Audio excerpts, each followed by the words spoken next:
Patricia, thanks a lot for spending your busy day in the afternoon to join our program and share your stories and wisdom to our global audience. And on behalf of the listeners around the world, we want to say thank you.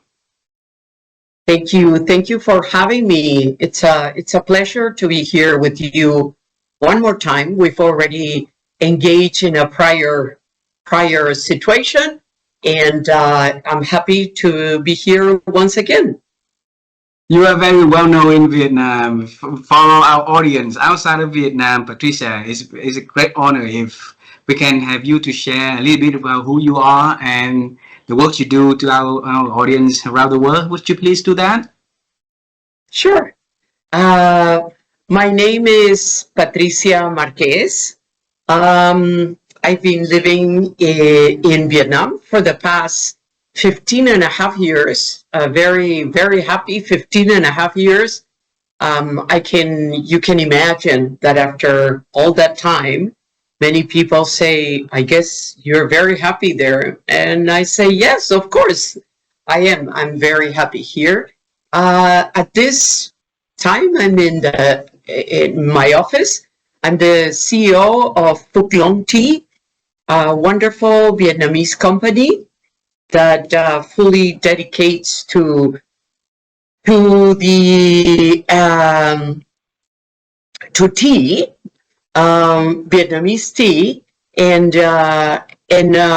taking this amazing product to many cities around Vietnam and offering the opportunity to Vietnamese people to try tea in different ways. We have at this moment 250 stores, and looking forward to continue our growth. Wow. Patricia, you have an amazing journey, and you only introduced us to the Phuc Long Tea row at the moment. It's not fair for our global audience, and also not fair for our audience from Vietnam, for them to see the whole journey leading to what you've been doing now. All right, so let's travel time. How does that sound to you? Okay. So, all right. Yeah, so I'll lead the way, and then we're gonna travel time together. Okay. Sure. I grew up in Da Nang City, in the rural area of Da Nang City, 40 something years ago. And back then, someday we have electricity, and someday we didn't have electricity. So, my first dream about the world and the work that I would do would be like become an astronaut and go into the moon and see how bright it is in the moon, right? But life did not give me any opportunity to do that, Patricia. So for you, when you were little, what was your first dream about the journey, the works, whatever that you are going to do for the world? So I was born in Lima, Peru, so very, very far from here. I am one of 6 siblings, and in a very noisy and busy home, as you can imagine, with 6 kids running around. I guess it's just very different to dream in a very loud and busy environment. So maybe my first memories were of, oh my God, I want to have a moment on my own and in a more quiet environment to do something I like. I've always liked reading. So reading was something that I really, truly embraced for many years. At some point, still very young, I really wanted to be a lawyer. I was influenced by many TV series and watching what lawyers can do for innocent people. So I really wanted to become a lawyer. Wow. So since at what age? I was probably 10, 11. Yeah, and I could see myself just defending my my clients. Patricia, at 10 years old, right? You have so many different things that you could become. So wanting to become a lawyer to defend for other people, we want to bring you back at that moment, okay, at that moment that you started having that dream. Was there anyone at home or in your circle that becoming influencers for you to say one day you are going to be a lawyer besides those on TVs? No, in all fairness, I didn't have any relatives or any known family members or friends of my parents that were lawyers. I maybe that was the reason that I didn't have any in the family, and I just thought it was such an amazing thing to do. Dedicate your life to defend people that didn't have sometimes the means, many times the voice, and definitely didn't have the know-how of how to defend themselves. So yeah, I thought it was such an incredibly interesting and a great way to spend your adult life. Wow. A lot of kids have beautiful dreams, right? Wanting to become like somebody that defends the world or, like exploring the oceans and things like that. And those little dreams, by the time they're growing up, they got, like reality to kick in, and the people around them were saying, hey, be real and stuff like that. So when you grow up with that dream to become a lawyer, was there anybody in the community or in the family supporting or any advices they gave to you back then? Yes, the advice was very, very contrary to my dream. I Oh. was always advised not to pursue becoming a lawyer for the simple reason that my country, like many, many years back, of course, um, was one where the positions were transferred from parent to son or daughter and through generations, right? So lawyers will have children that will become lawyers, and then they will take their roles and they will continue with the clientele. So it was more of a inheritance than it was opening your own a path in life in becoming this lawyer from nowhere. So I was always recommended not to. So, what with that recommendation? What did you do after that?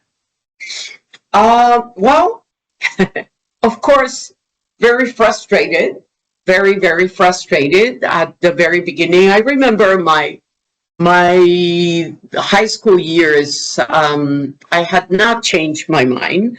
I told you I really loved reading, and I was always inclined to read things about that were related to some specific subjects. One was I loved Latin American writers, and of course many of those novels talk about the injustices to the local members of our society. So they kept fueling my energy and my desire to become a lawyer. Unfortunately, of course, life have things prepare for you, and in my case, nothing like that. So I actually went on to become more in the business area and more in the administrative and business. So that's why I ended up doing, which it did seem to be more practical, if anything. And at that time in my life, I needed to be rational and practical more than a dreamer. Mm. And how did you feel when you came to realization that you have to be more rational and more practical? How did you feel about that? It was the right thing to do. I don't regret it at all. And then, of course, life teaches you that no matter what you do, you can always do good with what you're doing, right? So I just continue, and that's, I guess, that's a little bit of my motto. That no matter what you do, you can serve tea and still um, be a great influence for your people, your team, and definitely your consumers. So, Wow. Because from the lawyer dream to become a lawyer to the works that you are doing now, it's like really different. Like different. It's really far from like Peru to Vietnam. All right, yes, so we want to connect in the dots now because there's enough time and data for us to start to connect the dots to see what makes Patricia becoming a leader in the industry now, right?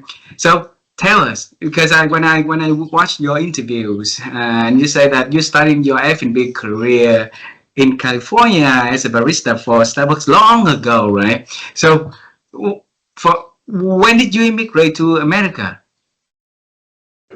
oh, many years ago. Many years ago.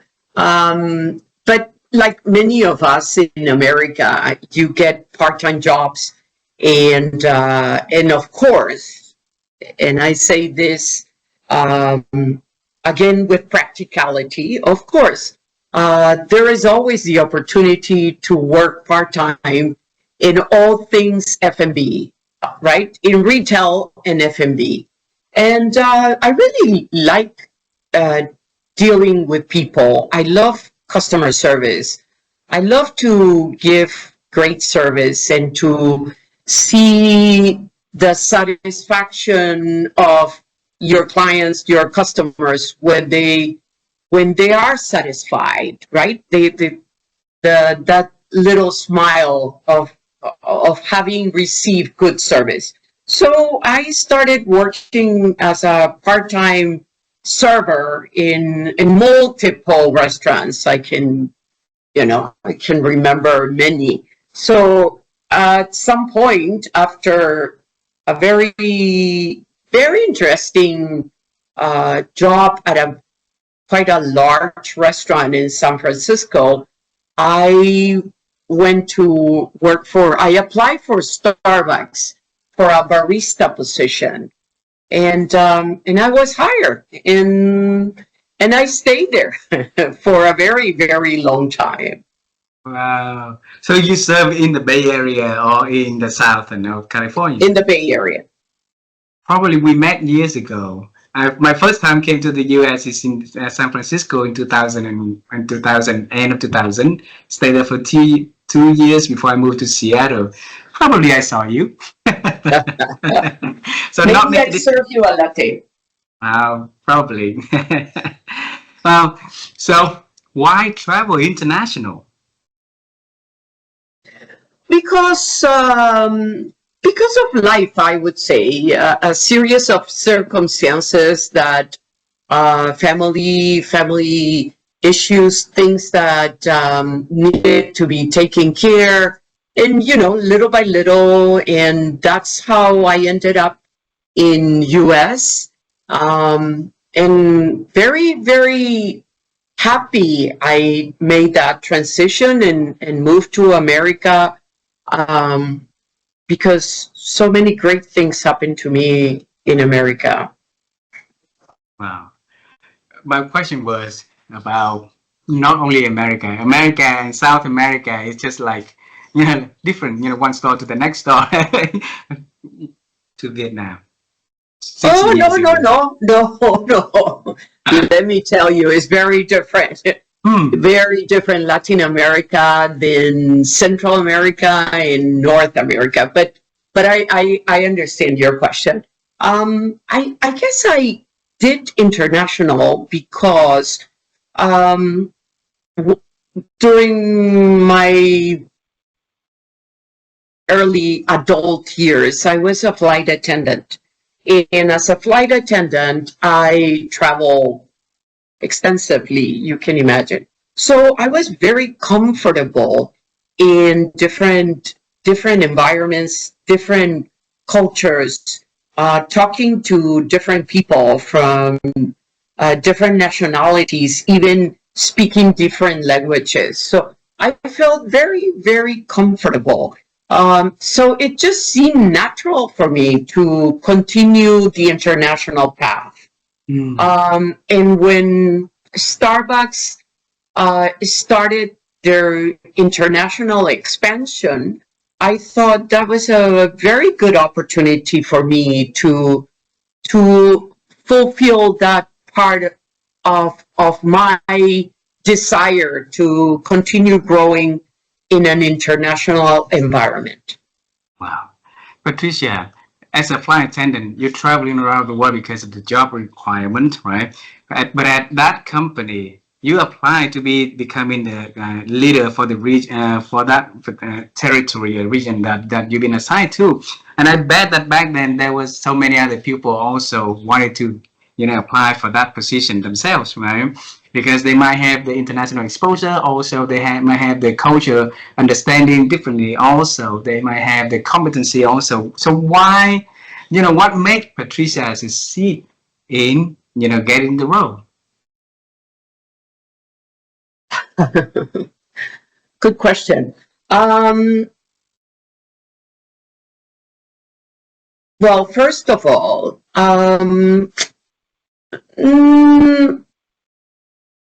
I wouldn't say that at that time, Americans, the group that I was working with, they were not necessarily adventurous enough, maybe, to move to different countries. Americans are very comfortable where they are.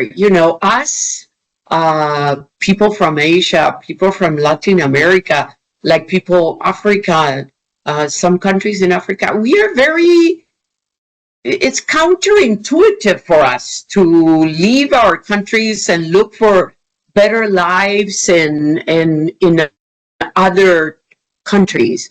I think Americans have most of what they need and what they want in their country. So they don't grow up like we do, dreaming that one day you will be maybe in a better place, doing bigger things than your environment at that moment is allowing you to. So, yeah, I think it has to do with many things, but one of those might be the background, where you come from, your how you were raised, and of course, is a product of the times, right? Uh, 20, 30 years ago were difficult times for many places around the world. So it was just natural for all of us to think, I'm going to give it a try and go somewhere else.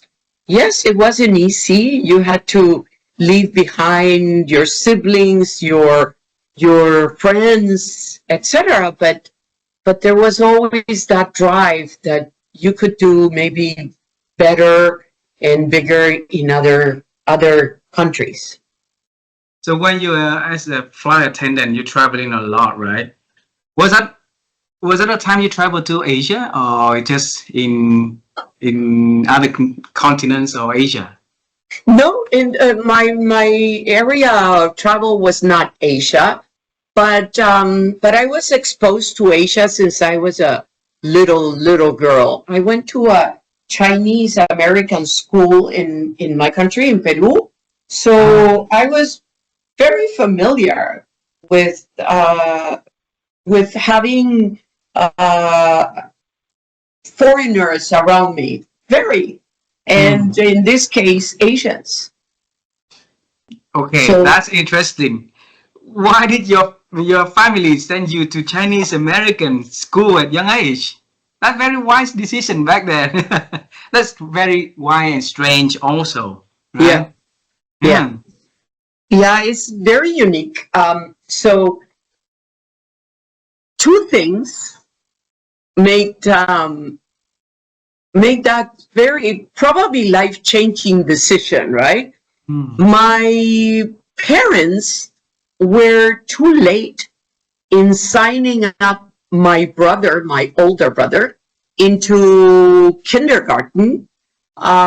In this American school, they wanted him to study English.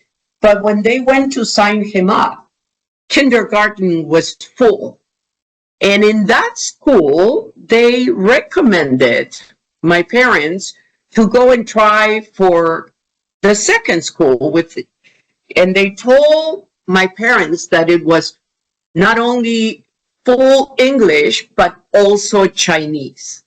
And my mother had a say, and she thought that China was such a big country with so many people that it was dumb to ignore that they would only become bigger. So yeah, English and Chinese, what a perfect combination. And Wow. that's the reason we ended up in that school. Wow. What did she do? Your wife. Sorry, your mom. What did she do? My mother used to work for the legal department of the aviation force in Peru, of the Air Ah, Force in Peru. Air Force. Oh, Yes, Oh, Air Force. wow. So like the where all the flies coming in and getting out, the administration for that business. No, the Air Force, the the dependency of the military, the Air Force. Like Mm-hmm. the U.S. Air Force. Yeah. Yes. Okay, okay. Because the reason I asked it because that's a very wise thinking that she had, and I've been having a different project to interview 50 amazing people for the project of wisdom, so to collect wisdom from different people around the world. So since we are in here and we have that thought in our discussion, I would love to pick additional piece of wisdom from anyone in your life, Patricia, that create the impacts, and you still remember that until today. So if you can recall the first piece of wisdom that people give to you, that really, really, lasting with time, to Patricia, what was that? Um,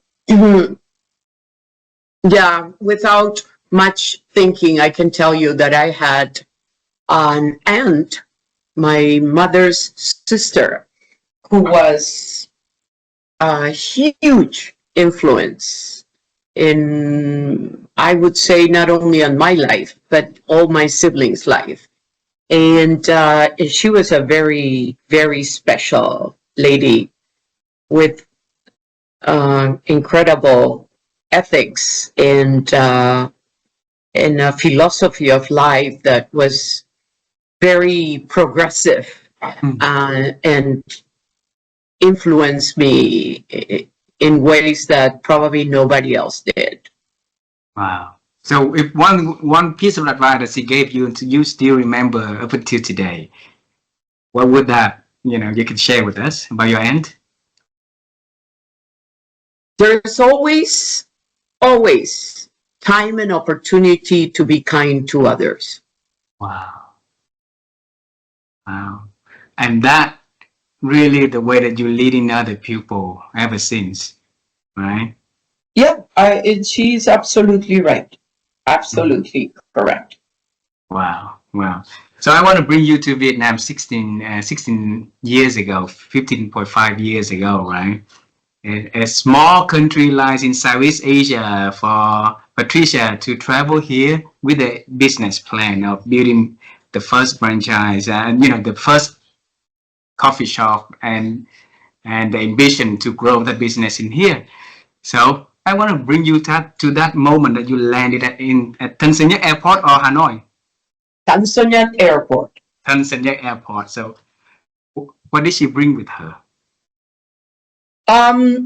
So my arrival in Vietnam was much more simpler than what you described. I actually came to Vietnam because an ex-colleague of mine, friend of mine, but he was an ex-colleague, had called me to ask for recommendation to figure it out who could come and help him.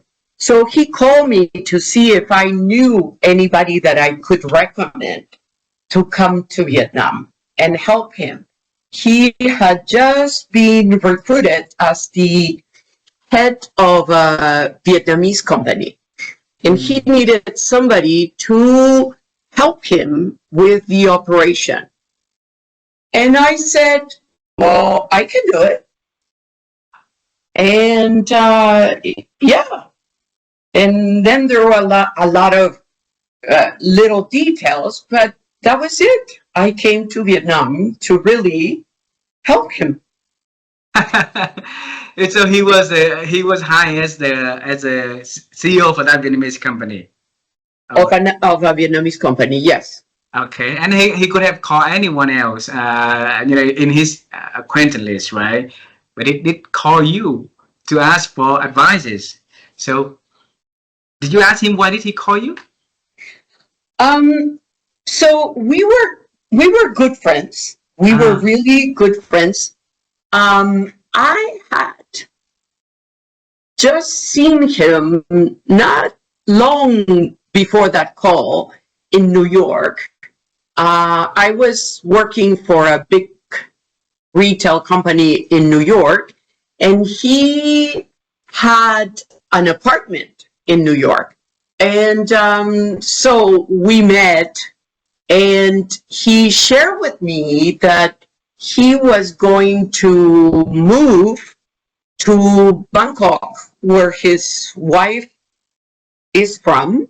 And he said, yeah, I'm moving back to Bangkok. That's where he met her, and he had lived there before. I really miss Asia, and I'm going to go back. I'll look for a job there. And that was our conversation, about him relocating and going back to Thailand and starting again. And so when he called me, I thought he was calling me to give me some news about what he was doing. But he said, hey, I've just got a job in Vietnam, in Ho Chi Minh City, and I need somebody to run the operation. I wonder if you know of anybody that would be interested in relocating to Vietnam. Wow. And without hesitation, you say you could. Okay. So what came to your mind back then? So it was 2010, beginning of 2010 when he called me. And the 2008 world financial crisis was really still being felt around the world, right? It had truly impacted so many industries. And the industry where I was one of those, very, very much suffering the consequences of the crisis. So I said, hey, I'm not really busy. This is, boring, waiting to see things happening again. So yeah, I can go. he even said, "No, Patricia, I don't think so." And I said, "Yeah, why not?" And I came. Wow. So 15 and a half years in here. What did this country and the people here, what lesson did you learn from, the environment and the people here? Oh my God. In 15 and a half years, I have learned so much, so much.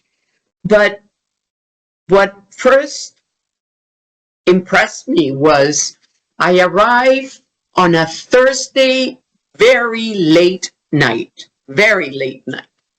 He picked me up, um, and he drove me to where I spent the night. And the next morning, we went to work.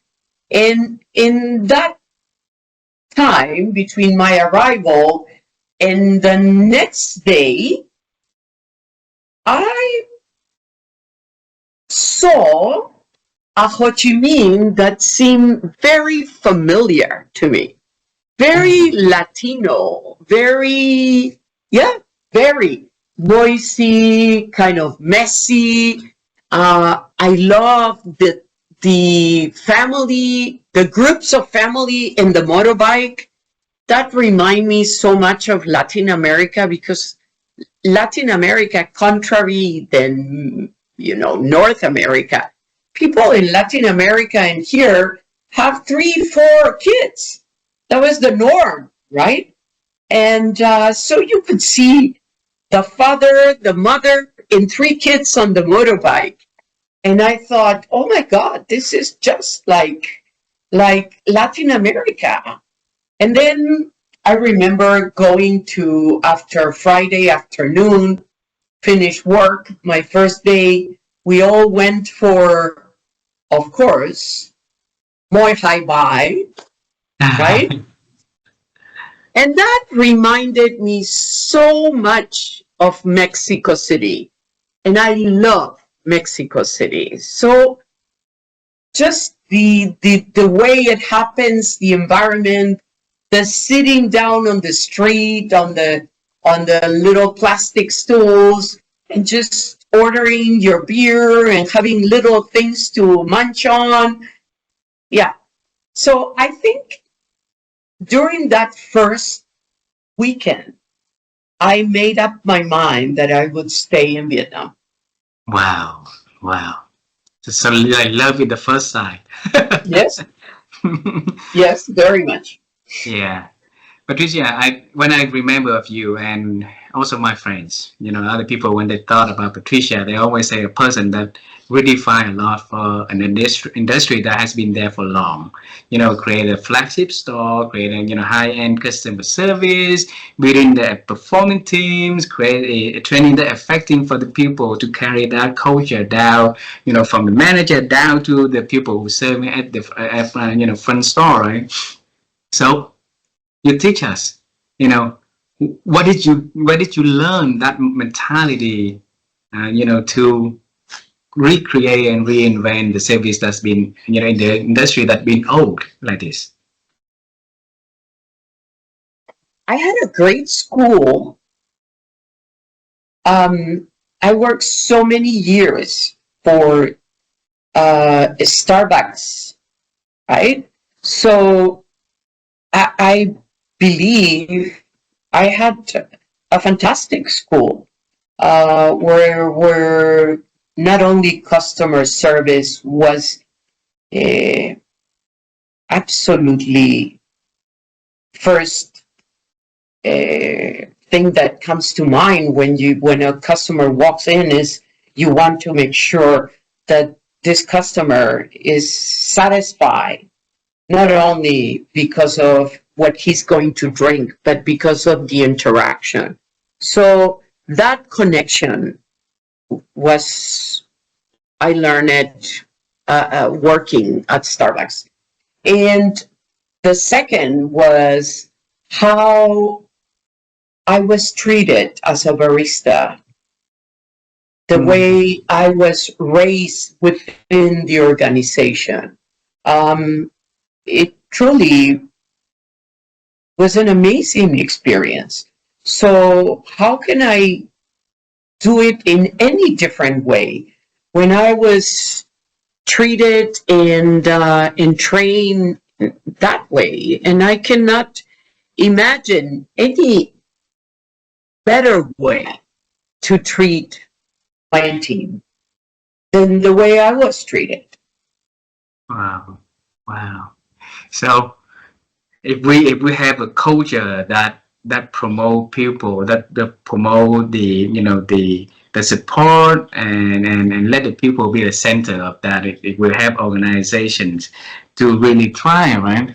And I don't see it a lot.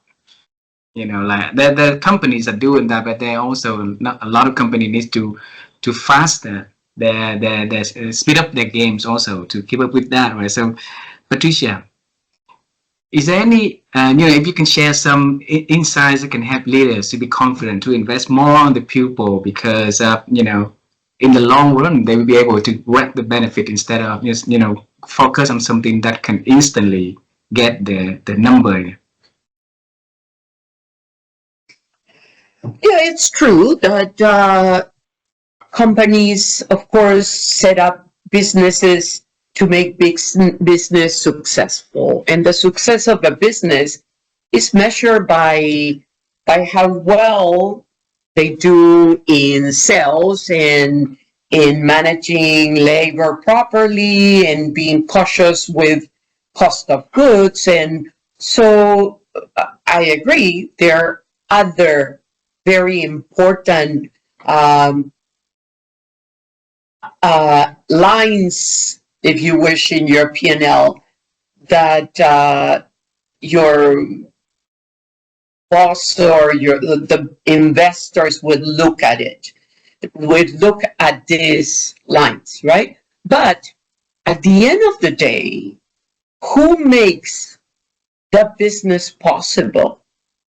Who makes the customer come back again and again?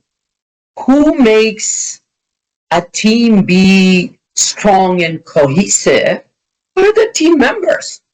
So if you treat them well, if you treat them with respect, if you respect their differences and embrace their differences while ensuring they are all treated with respect and dignity, all you get is a group of young people that want to come to work very happy and want to promote their product and ensure that each and every customer that comes through the door leaves happy and thinking about their next visit. So it's just common sense, I would say. Wow, that common sense. Normally, great leaders will have that common sense. Otherwise, the rest of the leaders will be focusing on only other factors of the other, spreadsheets instead of, because those come faster. Cutting the cost here will save the money, will come to the P&L faster, right? Instead of investing on the people, some people will see it as an investment more than, as a cost more than the benefit in the later on. So, Patricia, if you what is your philosophy to build up a performing team culture? I'm experiencing right now a wonderful, wonderful working environment. When people ask me, how are you doing in Phuc Long? I say, if I have to write a new chapter in my book, I saying that I am extremely happy to be where I am at this moment because I have been allowed to do all of these things that you just mentioned, strengthen the culture, ensure that the people that work in this company with pride and with happiness, with that sense of community. And that community is not only their fellow baristas. It's also where they are and who is their customer. So my philosophy coming into this organization was observe, listen, listen, pay attention to their needs, and have thoughtful conversations with the mid management to ensure that we address their needs. And we address their needs with sincerity. I don't want to address their needs and say, if I invest this in you, what is my ROI? Because that's not the case. I want to build an organization that is sustainable, long lasting, one where the little brother says, oh, when I grow up, I want to work where he is working now, because he comes from work and he's always telling me these cool stories about his working environment. So I think of my team as a group of super smart Vietnamese who want to ensure that their presence has a meaning, that I facilitate their growth, and that together we can build this long-lasting culture for this very interesting organization. Wow, wow. A lot of people I ask who worked for you or who's working for you at the moment say that you are a Wonder Woman who's super busy. And I note in here that observe, listen, pay attention to the people around your needs and have thoughtful conversations, right? Those really time consuming. So where did you find time in your busy schedule to do all of that things like that, Patricia? I don't I don't think of this as extra work, actually. I think of this as a absolute necessity. I just came from lunch with a mid manager, and all we talked was about her development, her professional development within the organization, and how can I support her to ensure her team grows with her. Because, offering growth to a mid manager is easy, right? You usually have positions available, so it just makes sense to promote internally. But you also have to make sure that you embrace and impact the next generation. So our conversation was, okay, you're great, almost ready to move upwards. How about your team? What can we do so your team grows in the same proportion you are? So somebody from within your team gets your position. Wow. So to me, I would say, without too much thinking, it's part of my day. It's part of my day. In every encounter, the conversation takes a turn and we talk about what happened, what can I do to help, and listening. I think listening is an ability that is not practiced enough. We tend to talk a lot, and sometimes we don't listen enough. So when you listen, what did you do differently? First is acknowledging that you have really pay attention and listen, right? It's not, people open their hearts, their minds to somebody like me because they want to be listened. If not, it's, how are you? I'm okay. And that's the end of the conversation. But if you ask, how are you today? And the person says, well, not that great, to tell you the truth. That's a very clear sign that they want to share something with you. So I acknowledge, and then I try to, if I can, because many times you just have to give them the courage to be able to solve their problems, right? And to take action. It's not good that we always, they can count on you, but they shouldn't count on you to make decisions for them. So I encourage them to make decisions. I encourage them to move forward, and to, sometimes all they need is to have an honest, open conversation with the person they're having a problem with. And that's what I encourage them to do.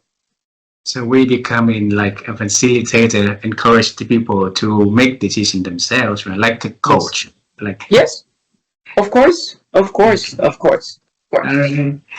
And Patricia, um, in the world today, there's a lot of, like big changes happening at the moment, political change, then technological change, and a lot of things that put a lot of people worried about whether or not they be relevant in the future, right?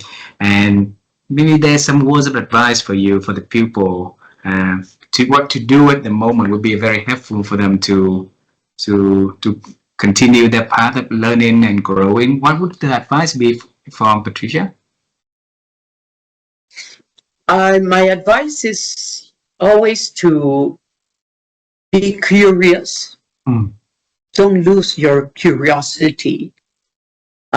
Be curious, learn more, get the necessary tools to learn those new things. Don't ignore the changes. If you don't evolve, you tend to become obsolete. So I think it is our responsibility to stop ignoring that these changes are part of the future. So do you want to be part of the future or not? Wow. I feel last question for this conversation. Okay. You mentioned the word I think, or thinking a lot. My wife and I, we've been on the quest to write my second book about the topic of thinking, and every conversation like this, we always love to ask our, speakers if they can share, the secret of thinking, because also thinking is diminishing for many people with so many noises in this world today. So how have you grown your ability to think over the years, Patricia?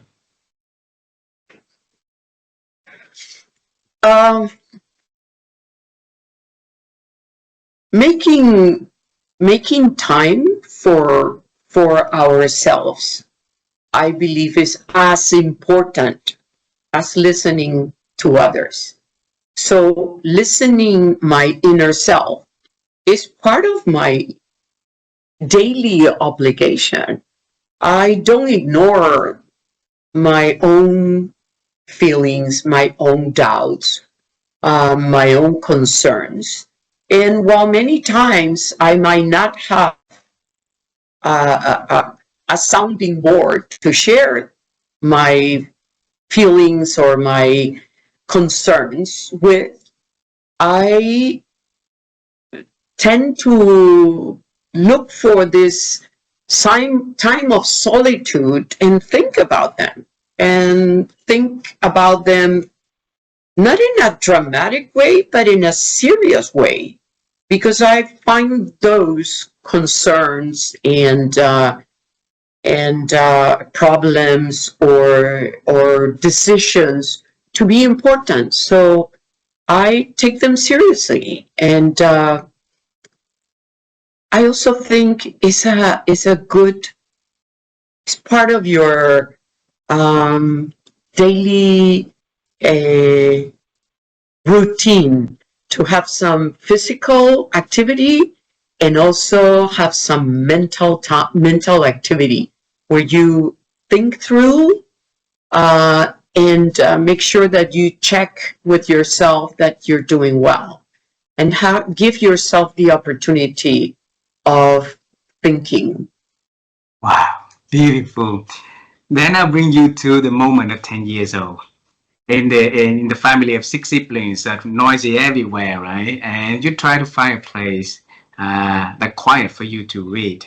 So now you and I travel to that place at that quiet time for us to meet that Patricia. And you're going to tell her about her journey in life, the experience, any kind of things that you can share to that little young Patricia. So if you can pick only one thing that you share with her about the wisdom you want her to embrace on, what would that be?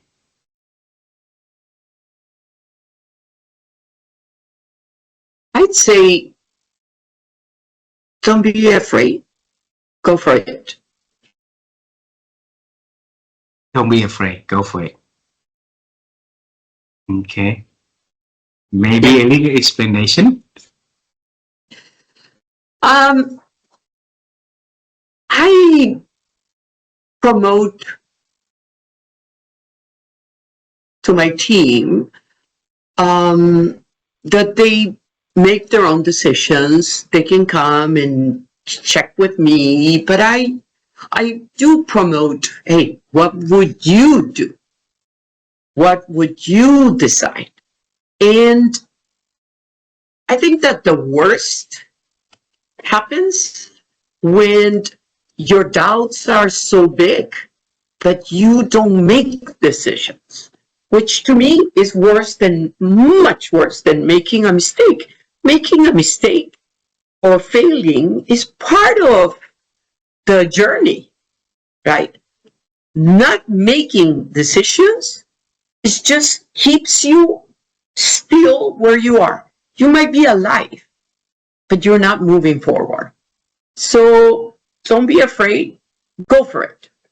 Wow, beautiful. And I wish all leaders have that mentality to give their employees the space and time, the trust and the support for them to make that decisions also. Last one, okay? Because we still have 4 minutes to that. So the last question is, if 20 years from now, earlier in this conversation, you talk about, life has something that already pre-written for us, right? And instead of talking about 20 years from now, I wanna ask you about that piece of words that you just said. Things have been written, life has a way to show us and stuff like that. So when did that come into Patricia universe?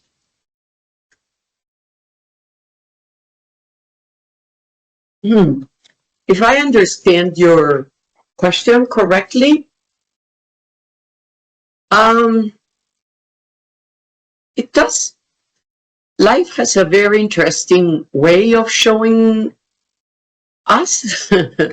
the journey is usually there is a V on the road, right? You can go to the right or make a left. And again, going back to don't be afraid, go for it.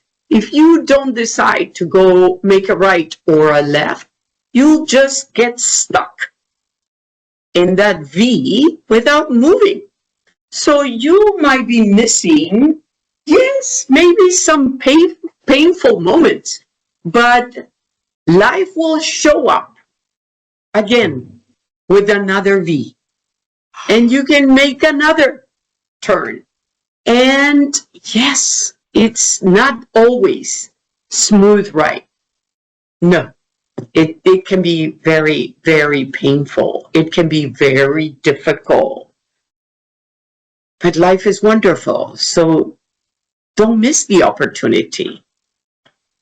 When you had It, the V like this, when you had the V's yes, like this, right? yes. What would come to your mind if you make the V to this direction or the V to this direction? What? Oh, Yeah. well, perfect example. Um, so I received a phone call from a friend asking for a recommendation of somebody that could move to Vietnam and help him. I could have said, yeah, sure, give me a minute and look at my phone book. In those days, we used to use phone books, right? And say, hey, maybe try this guy or this one and give him a number. But instead, I make a left and I said, hey, I can do it, right? Wow. So yeah, and very interesting. He left after I arrived. He only lasted 6 months, and he left Vietnam. So again, another V for me. I could have very well said, okay, heading out with you, but I didn't. I made another turn and I said, no, not interested. I'm going to stay. And I did. Wow. So don't So, afraid. Make decisions, no, right? no, no, don't. As long as you're being driven by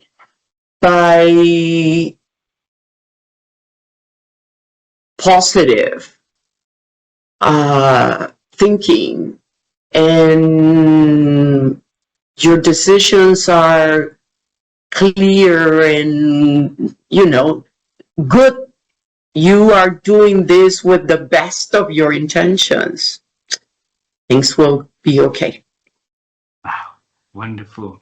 Patricia, thank you so much for spending your afternoon on the first day back to work in June and share your beautiful journey and many, many good insights and wisdom to our audience today. And I hope that the listener, the leaders, the managers, all the people who listen to this conversation will be able to. First, I want them to connect with you so that they can learn directly from the amazing leader that you are, and also for them to, bring something from what you share into practice so that they can embrace it and then they can learn and grow from there. So thank you so much.